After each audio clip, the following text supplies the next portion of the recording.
Hello everyone. So we have to find the value of cos 53 degree.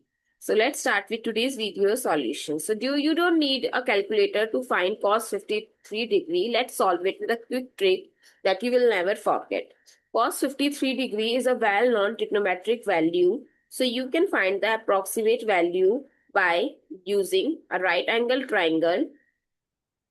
Here your base is 3, adjacent is 4, and hypotenuse is 5. And what is cos? That is base upon hypotenuse.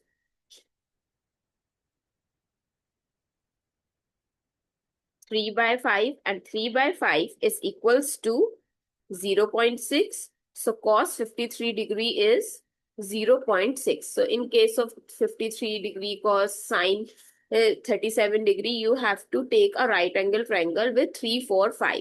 Where 3 is base, 4 is adjacent, and 5 is hypotenuse. Then you can use this. This shows sine, this is cos, and this is tan.